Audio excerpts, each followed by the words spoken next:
So let's talk about Donald Trump. Was he the one who created this crazy political world we're in now? Or was he just a symptom, the result of stuff that's been bubbling under the surface for decades? That's the big question we're digging into today. And, well, the answer might just change how you see everything. Okay, so let's just jump right in.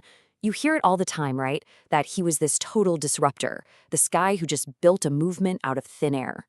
But what if that's not the whole story? What if that's not even close? The analysis we're looking at today says, hey, you've got to look deeper. It's not about the man himself. It's about the ground he grew out of. Just think about what this quote is really saying for a second. The argument here is that by the time Trump even showed up, the whole stage was already built. All the props were in place. He wasn't the one who started the show.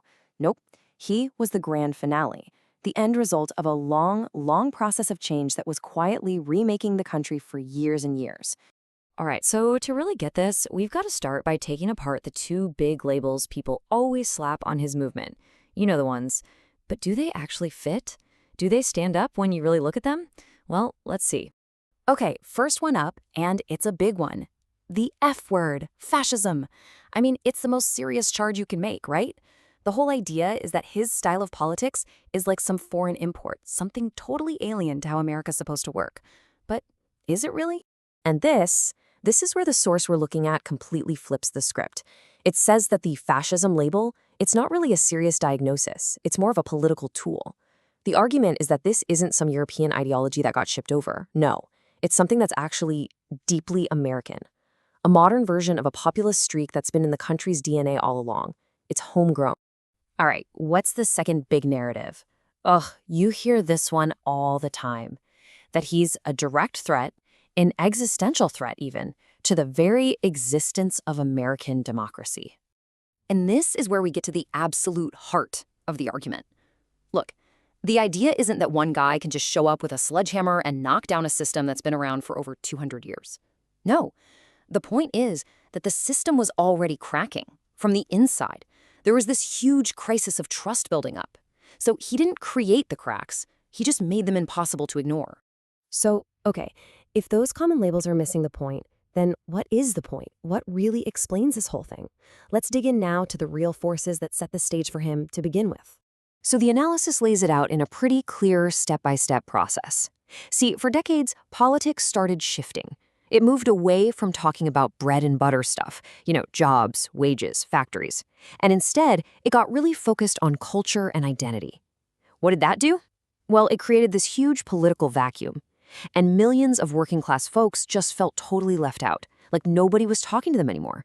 And then, Trump came along and filled that vacuum perfectly. And you can really see this shift if you look at how the Democratic Party changed over time.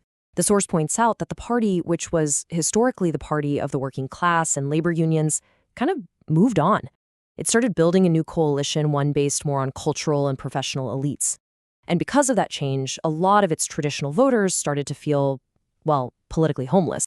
And that feeling of being disconnected, it didn't just disappear. In fact, in the years after, it just got worse. You had major wars overseas, you had painful inflation right here at home, and it just seemed to make that gap between Washington, D.C. and real life even wider. In that kind of environment, of course, a message from an outsider, someone anti-establishment, is going to sound a whole lot better. Okay, so for this last part, let's just zoom all the way out. Were his policies really this brand new radical thing? Or were they actually part of a much, much older American story? And when you look at it this way on a timeline, something really interesting pops out. That whole America First idea, his signature thing, from protecting American industries to pulling back from foreign conflicts, well, it turns out that's not new at all. In fact, it's a revival. It's dusting off old ideas that have been in the American political toolbox for centuries. They just kind of went out of style for a while. And that really is the key takeaway here. He didn't create these feelings. He was the megaphone. He just turned up the volume on all these anxieties about globalization and this desire for a tougher foreign policy that were already bubbling just beneath the surface. He basically found a huge reservoir of this sentiment and just tapped right into it. Which brings us to a pretty provocative final thought. Maybe, just maybe, focusing on one guy's personality is missing the forest for the trees. The real focus should be on the deep-rooted conditions that allow figures like him to rise in the first place. Because, and this is the kicker, as long as those conditions, that feeling of being forgotten, still exist, well, then this kind of politics isn't just possible. It's pretty much inevitable. So that leaves us with one last, really challenging question to chew on. If this whole analysis is correct, right? And if that deep discontent in society doesn't get fixed, then focusing on just one politician is kind of like staring at a single bolt of lightning and completely ignoring the massive storm that's brewing. The real question isn't if another figure like him shows up. It's who's it going to be and what will they do next?